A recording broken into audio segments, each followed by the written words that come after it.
Greetings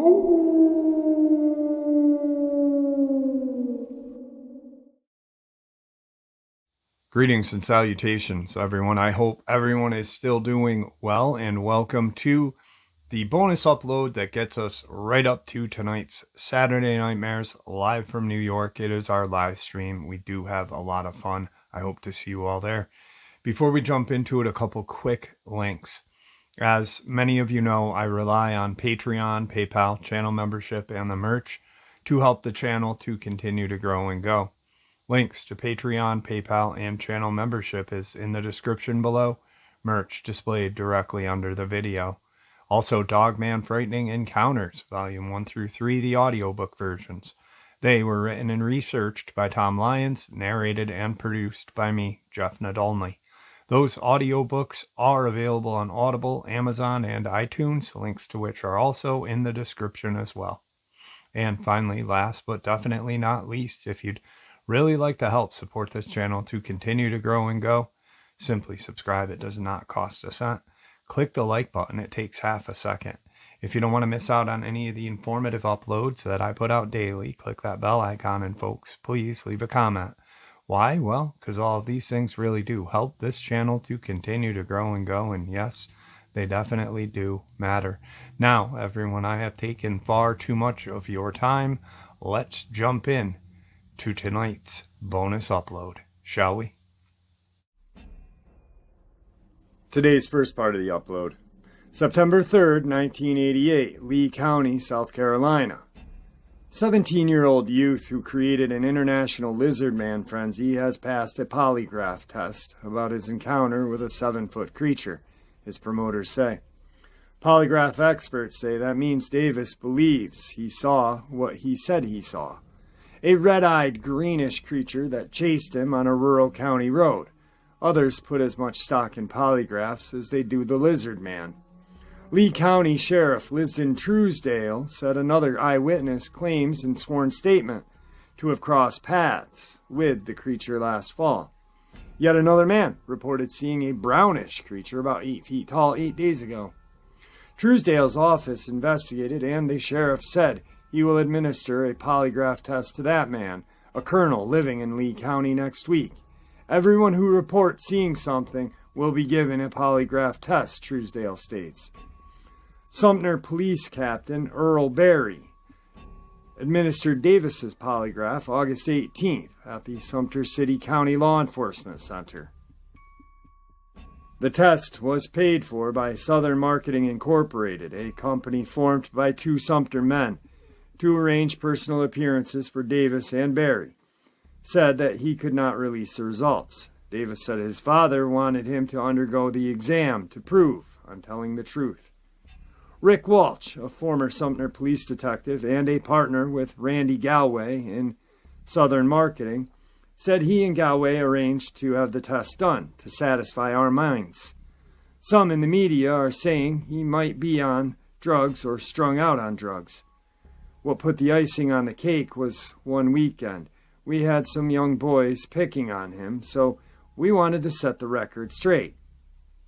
Walsh said the questions Davis correctly answered included: was the creature that attacked your car green and black? Were you drinking or smoking drugs? Were you really driving 35 miles an hour when the creature jumped on your car? Did it occur immediately following your changing a flat tire? While police rely on polygraph exams as an investigative tool, often confessions results are rarely allowed in court because of contentions that polygraph testing is not an exact science. We've long been opposed to them because of the unreliable and invasiveness. They're probably as reliable as the lizard man story itself, said Charles Taylor, director of the Carolina Alliance for Fair Employment. About 10% of those undergoing polygraph exams, including people who suffer from mental illness, like psychosis, schizophrenia, and paranoia, would not be good polygraph subjects, and probably would provide inconclusive results. Veteran examiner Frank Falk states, if a person really believes he didn't commit a crime or was so drunk he doesn't remember it. He could possibly pass, states Falk, who retired in 1978 after 27 years as a state law enforcement division chief polygraph examiner. Truesdale said he had been looking for another Browntown resident who told a deputy in June he saw a creature in the swamp last fall. The deputy didn't put much stock into the story until Davis made his claim. What adds credibility to his story is that we know about him before we knew about Chris Davis, the sheriff said. We've been looking for him and cannot find him. In an August 13th statement, George Holman Jr., a 31-year-old construction worker, said he had ridden a bike to a flowing spring about 12 in the morning one day last fall. Holman drank some water, lit a cigarette, turned around, and saw it cross the road, Truesdale states. What he described he thought was a dead tree that had been struck by lightning, then it moved. The sheriff said Holman described it between 7 to 8 feet tall. It stood up like a man, Truesdale said. A car passed by, and that's when he saw the eyes. He said they glowed when the car passed. The creature went back into the swamp after the car passed, Holman told the sheriffs. He told it was a hant, what rural folks call ghosts. The sheriff said Truesdale said Holman told no one of the encounter. When he did tell his family, his brother thought he was going fool. So, really quick, this is proof that this boy was telling the truth. I mean, and it's funny because you have people who are always going to be objective. Like, honestly, I and many of you could photograph a Dogman, a Sasquatch, a Reptilian. Like, 100% photograph it. Bam. No dicking around with the picture quality or anything. Submit it, and there'd be some skeptic or multiple skeptics to just say, no, that's fake. You're lying, this and that. That's what we get faced with on a daily basis because we know that these things exist. It's not that we believe. We actually know. Believing is a word where you're still kind of on the fence in my eyes. Anyway, let's move on, guys. Today's second part of the upload, we will jump from Reptilian to Goatman. A couple of months back, I was filling out an application for 2 of my kids to attend Fort Worth's Camp Carter this summer. The TV was on and a rerun, Friday the 13th, was playing. I recognized the sound effects before I even looked up at the screen. Ch-ch-ch-ch. Ah, ah, ah, ah. The moment was goosebumpy, instance for deja vu. But it wasn't Jason. I was remembering it was the Lake Worth monster. My parents sent me to Camp Carter in 1977. I was 10 years old, and for 5 days we hiked, swam in, learned how to water ski. We played capture the flag, staged cabin raids, and had massive pillow fights. And on the last night of the session, we camped out in the hills surrounding Lake Worth. We ate hot dogs and roasted marshmallows. We played hide and seek. We double-dared each other to sneak further and further out into the hills away from the campsite. And then we sat down around the campfire, which was now mostly glowing coals, for a few jokes and a ghost story. Even at the tender age of 10, I was no lightweight. I'd been scared, weathered by hundreds of episodes of Night Gallery and The Twilight Zone. And I'd seen every episode of Kolchak and The Night Stalker at least twice. As seasoned as I was, I still was not prepared for the yarn that came next. Our cabin counselor was a masterful storyteller. He admitted that no one knew for sure where it had come from or why it was there. He said some folks called it the Goatman, and that it had first been spotted a few years back. He said people who had seen the Goatman reported that it had scales like fish and fur like a goat, but walked upright like a man. He told us that sometimes you could hear its strange howl at the night, that it had attacked some teenagers, and had even been shot at by the police. Lately, it had been coming out of the hills and wandering around Camp Carter. He said a few sessions back the creature had used the short, broken end of a helicopter blade to slice through a cabin window screen and take a camper around our age. No one had heard a thing. The camp had been closed down for 2 weeks while the police scoured the hills for clues, but the case had never been solved. He told us that we were a part of the first session back since the camp had reopened, and that he admired our courage. We'd made it through the camp with no incidents so far, but he wanted us to be careful just in case, and confine ourselves to the lighted areas at all times. He said the Goatman didn't like being seen, so if we stayed close to the well-lit campsite, we'd have nothing to worry about. "It lives in the hills?" I asked. "You've never found the missing camper?" another inquired. "We found a pair of glasses," the counselor said, "and a sock with specks of blood on it." We were enthralled. We were excited. We were only mildly frightened until all the lights in the camp suddenly went black and we heard a ghastly, piercing shriek. Then, for what seemed like an eternity, the dark was full of as much mayhem and mortal terror as a platoon of 10-year-olds could endure. We screamed and wailed, on the verge of tears, not sure whether to run or hide, just before we trampled over each other and the camp devolved into utter hysterics. The lights came back on. The joke was on us. But it was over. We laughed about it until it was time to go to bed, then most of us fell asleep with our flashlights on. That was 32 years ago. The real events and the origin of our camp counselor's tale actually transpired 8 years earlier. Initial sightings began around the late June 1969. The Fort Worth Police Department started receiving reports about something that was frightening folks around Lake Worth. The police dispatcher at the time was quoted as saying that they simply laughed them off as pranks. Then in the wee hours of July 10th, just after midnight, John Richart and his wife and 2 other couples were parked together at Lake Worth near Gear Island. They were simply taking in the view when something suddenly leapt from a nearby tree onto their vehicle. The thing tried to grab Richard's wife, but he drove away before it could reach her and immediately contacted the police. 4 police units responded to the Richard's call and inspected the site of the attack. They found nothing except an 18-inch scratch down the side of Richard's car. That, every witness claimed, was caused by the creature grasping claw. The victims described their attacker as part man and part goat, and claimed that it had been covered with fur and scales. The police again suspected that it was some kind of prank, but made a serious investigation anyway because, as Patrolman James S. McGee observed, the Richards and their friends were genuinely terrified.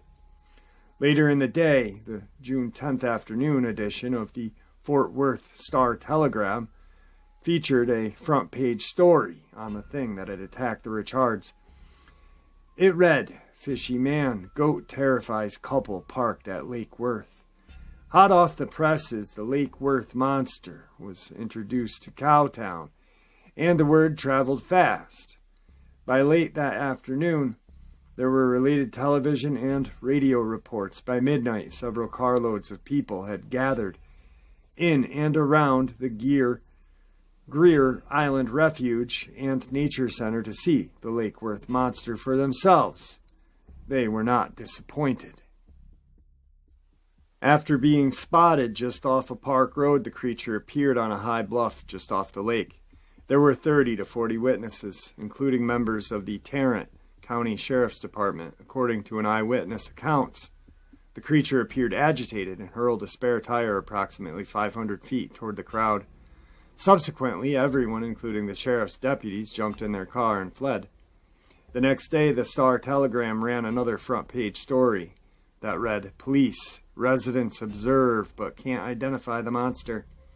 The story was accompanied by a photo of the bluff from which the creature was seen hurling the spare tire. In the foreground, witness Jack Harris and Ronnie Armstrong stood next to the tire. In the background, the Star-Telegram art department superimposed a dashed line indicating the path of the tire's trajectory. Harris confirmed earlier reports, noting that the creature walked like a man, but did not look like one. He was whitish-gray and hairy, Harris said.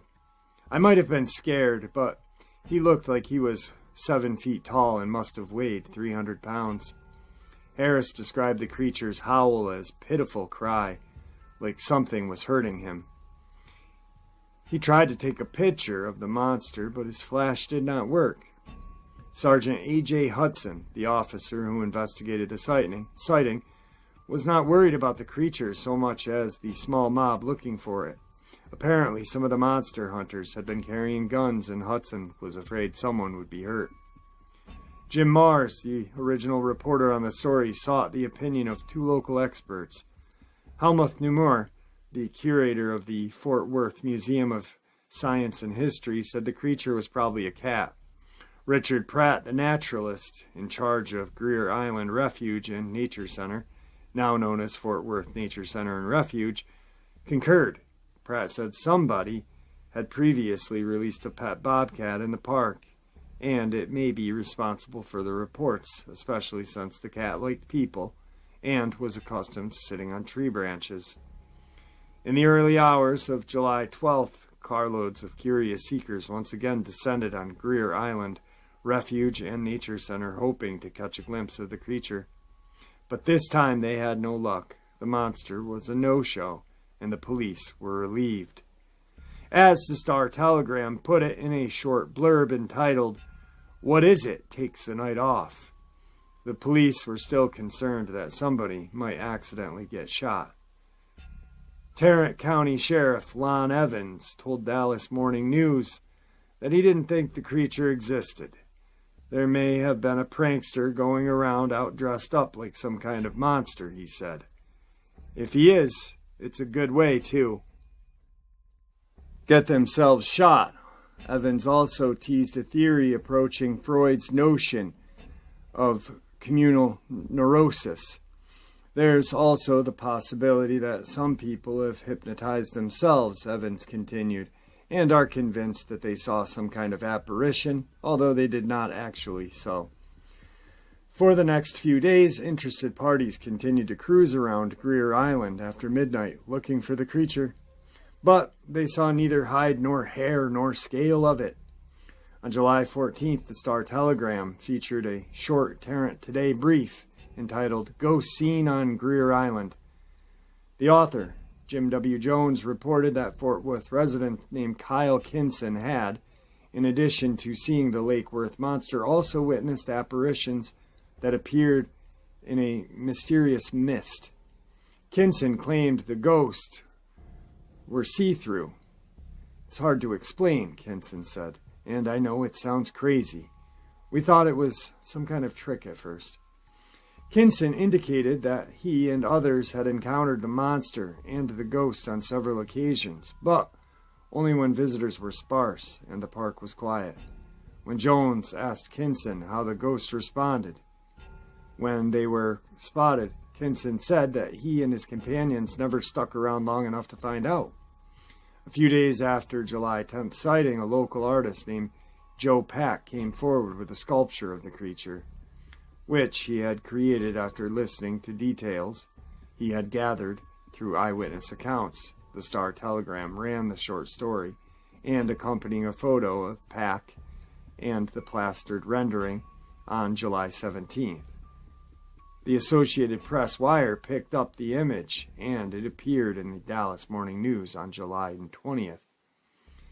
On the 18th of July, the creature made the Star-Telegram editorial page in a piece entitled "Lake Worth Monster, a Jolly Good Sport."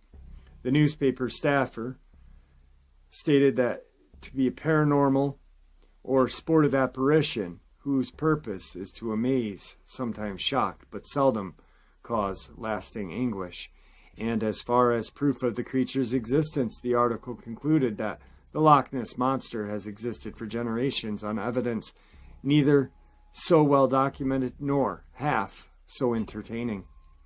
The creature's trail grew cold after Jones' Tarrant Today mention, and it did not reappear again for almost 4 months.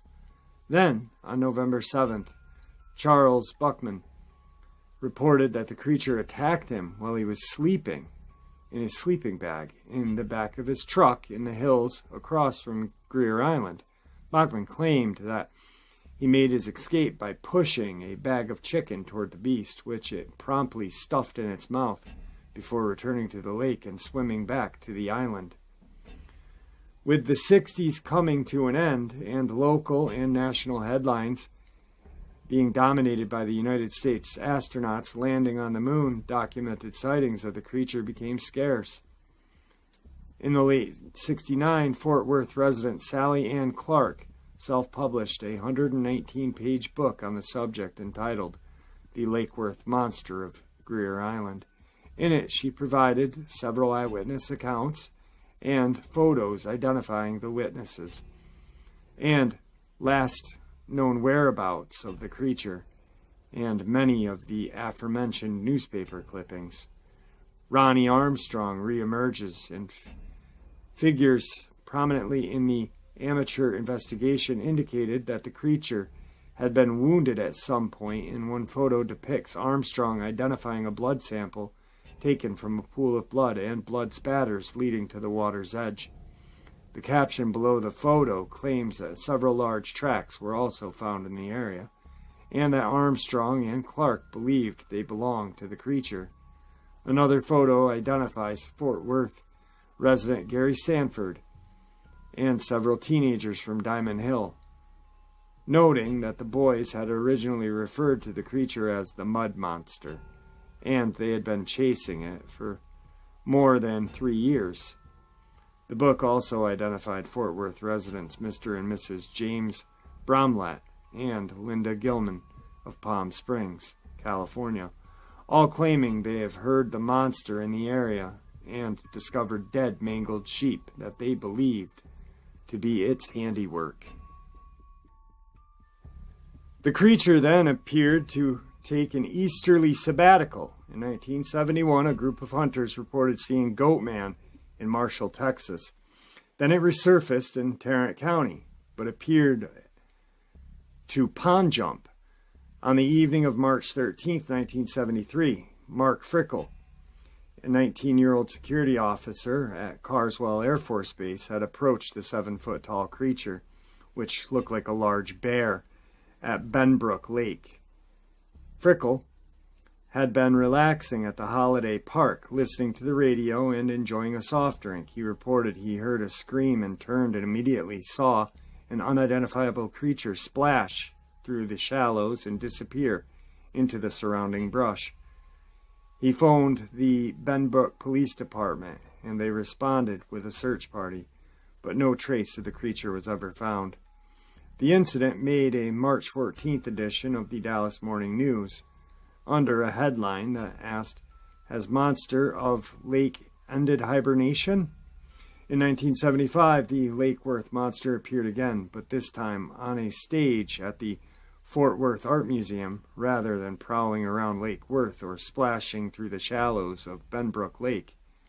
On this occasion, Johnny Simmons, a co-founder of Fort Worth's nationally acclaimed Hip Pocket Theater, wrote and produced the stage version of the Lake Worth monster and submitted it as partial fulfillment of the requirements for his Masters of Fine Arts at TCU. In the 80s, perhaps after pond jumping, once more a Goatman began being reported around White Rock Lake in Dallas. Witnesses claimed the creature to be 7 feet tall and had the body of a man but hooves and horns of a goat. In 1993, Dallas Morning News published the top 10 list demonstrating why the Pentagon should continue to buy F-16 fighter jets. The number 10 reason was a bomber plant is ideal obstacle to keep the Lake Worth monster from attacking White Settlement. July of 1999, the Star-Telegram published the 30th anniversary piece entitled 30 Years Ago, A Strange Whatever Terrorized Lake Worth. It simply rehashed most of what the newspaper had already published about the monster, and noted that Jim Mars had recently indicated a group of teenage pranksters from Brewer High School were rumored to have been behind the creature, and they'd given up their antics to avoid prosecution.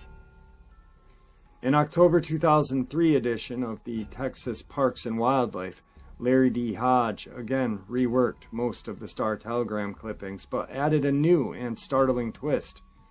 Richard Pratt had given him the name of the local teenager who actually confessed to his participation in the July 11, 1969 Lake Worth monster appearance. According to Hodge, Pratt said the Lake Worth monster and his accomplice raised a ruckus on the bluff above the curious onlookers and law enforcement officers, and then pushed the tire off the side of the bluff toward the crowd. Hodge indicated that Pratt gave him the name of the kid, and he was still living within miles of his wily exploits, but incognito and off the proverbial grid. In October of 2005, an unconfirmed and little documented sighting of the creature occurred again at Holiday Park on Lake Benbrook. An anonymous witness claimed the monster surprised him during the early morning swim. It was pushing through a stand of reeds about 200 yards from me, the source said. The reeds came up to my chest, but only reached the animal's waist. It appeared to walk upright, grunting in a belabored manner. The anonymous witness also reported never spotted the creature, and he quickly and quietly returned to his truck on the shore and watched it disappear. On July 8th, 2006, the Star-Telegram revisited the subject once again, 37 years after snapping photo. Bigfoot talk gets man's goat. In it, staff writer Bud Kennedy spoke with Alan Pulser, the only man ever to get a picture of the creature. Pulser, the owner of the House of Allen women's boutique at the time, said he snapped a Polaroid of the monster when he was driving with his friends along the shore one night during what Kennedy's terms was monster fever. Pulser indicated that something furry stood alongside the road, and a female companion screamed, "Look, look, look, there it is!" And he captured an image of it as it ran away. The photo wound up with Sally Ann Clark and now appears on a Bigfoot website all over the internet. As indicated by the title of Kennedy's piece, Pulser now distances himself from the authenticity of the picture because he believes the monster he captured in the Polaroid wanted to be seen. So really quick, on this one, I'm challenging whoever came out and said, "Oh, it was me in 1969," because there were numerous people there, and they claimed that the tire was thrown, not just bumped off by a couple of kids, or, it was one thing, and it threw. Numerous sightings all around that area, so it couldn't have been a prankster, if you know what I'm saying.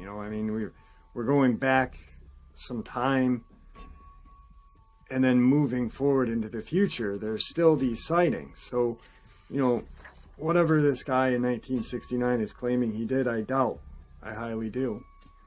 The one that kind of was definitely creepy to me was the guy that was at the Holiday Park, and how he described it, because there was numerous different sightings. There was some that said it had scales, some that stated that it didn't. There was one that almost sounded like a Dogman to me. Just crazy amounts of, some that said it had short black hair, some that said it was white and gray. So I'm not sure. No, I'm not saying I don't believe in it. What I'm saying is I definitely know there's something there. I don't think that it was a prankster, because we all know that if there's one Bigfoot or one Dogman, there's more than one with them. So why wouldn't it be one very huge white one, one smaller blackish grayish? So, you know, I have to say the guy who in 69 is a jerk off and he's looking for fame. And that's just my view on that. I mean, we're going from the Marshall sighting to Benbrook to White Rock. I mean, these are distances. These aren't just like... So, I mean, that's just me, and I'll always fight for the monster. Moving on. Today's third part of the upload brings us to Penobscot, Maine. The Penobscot County Ridge Monster, 1988. This is an encounter from eastern United States, Maine. This event took place about 10 years ago. But I remember it like it was yesterday. My father and I were fishing for brook trout in northern Maine woods in 1988. I would have been around 13 years old at the time, and my father was 38. It was a beautiful early summer day, and the fish were biting. This particular area of Maine woods is extremely thick and dark. Almost gives you the feeling that someone or something is watching you. We were wading down the brook when we noticed a half-eaten remain of a snowshoe hare lying on the bank of the brook. On closer examination, we noticed the head of the hare had been halfway eaten. My father didn't think too much of it, since he's an avid outdoorsman and has seen nature at work before, but myself, a young boy, was amazed at the sight, and after poking and prodding at the remains with a stick, moving on down the brook, we noticed the water in the brook had been disturbed, and since the water was moving slowly, it happened recently. Even I noticed this at my young age, but we both didn't think much of it until later that night, when we recapped the amazing day. Anyway, back to the encounter. We had caught our limit of the brook trout for the day and were heading back to the truck, which was parked about 5 miles away at the end of a logging road. This is the road we followed on the way out. When I say logging road, I mean an old logging road which has not been logged in over 30 years and was very grown over, but made for easier walking than through the thick cedars. We didn't talk much on our way down the road until we came across an old cabin deep in the woods. We stopped to sit down for a while and rest. We noticed a logbook on the table and we read it, and throughout the book were entries about the owners of the cabin seeing the Ridge Monster, as they called it, and they gave details about the creature which now matches ours. Rested, we proceeded to walk down the trail when all of a sudden my dad stopped dead in his tracks. I figured he was taking another break, so I stopped to examine some flowers on the ground. When I looked at my dad, I saw the face on him I'd never seen before and hoped to never see it like that again. He was looking toward a small opening in the forest for perhaps 15 to 20 seconds. I became concerned and asked him what he was looking at, since female moose have their young at this time of the year and are usually very protective. We had seen plenty that day when he suddenly grabbed me and told me to hurry. My father was very uneasy. We made the 5-mile trip out of the woods and back to the truck in record time.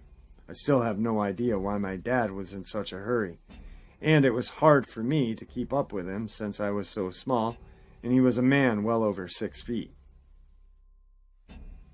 When we got back to the truck, he told me to get in a tone of voice I dared not to disobey. On the ride home, he told me the incredible story of what he had seen. At the time we rounded the small corner in the trail, my dad caught movement out of the corner of his eye. When he looked up, he saw what could only have been a Bigfoot, the Maine Ridge Monster. My dad described the creature as being at least 8 feet tall and estimates it weighing over 500. The creature had one long arm grasped a tree and 1 foot up on a slope in the forest floor, and remained there, staring at my dad and myself for about 15 to 20 seconds. My dad said the creature seemed to be bored with us all of a sudden and simply pulled itself up, with one hand grasping the tree, and silently disappeared into the woods. My dad, through sheer terror for my sake and to maintain sanity, never told me until we got to the truck. Imagine what I would have thought when he told me a 500-pound mythical creature was within 20 yards of us. I never saw the creature, only my dad did. And he was amazed not only at the incredible sight itself, but the agility and stealth of it. My father and I were then concluded we startled the creature feeding on the hare down by the shore of the brook. It followed us throughout the day out of curiosity while keeping its distance. When I thought about all of the stories I had heard over the years and how the smell accompanies the creature, I did notice a strange smell when we stopped on the trail, but that could have been the smell of the Cedar Swamp Spring. The brook has no name where we were fishing. It was early summer to late spring 1988, about 10 in the morning. I don't remember the direction of the wind, but the prevailing winds usually blow northeast. I did notice a faint smell, but not strong as some I have read about. The most significant thing one remembers of the creature was the huge size and the silence it possesses in its movement. My dad believes it was a male, since there were no breasts. The creature appeared to be in good health, was fast and strong. We have heard Maine Indian stories of a gentle giant, as they call it, that has lived in the Maine woods since the Indians first settled there, and many sightings have been made in modern time. My father is a well-respected man in our community and has never told anyone outside of our family, and plans to keep it that way. And there you have it, folks. I hope to see you all at tonight's live stream. I hope you all enjoyed this bonus as much as I enjoyed sharing it with you, and I'd like to thank you all for supporting the channel. It is your support that helps this channel to continue to grow and go, and honestly what gives us all a place and a chance to share our experiences and theories judgment-free. Everyone is simply treated with the respect that we all deserve. Please, everyone, stay safe, happy, healthy, and ever vigilant, keeping an eye on our children, pets, family, and friends. These creatures are real. They are out there and dangerous. Share this information with those you love and care about, and it may just help save their lives someday.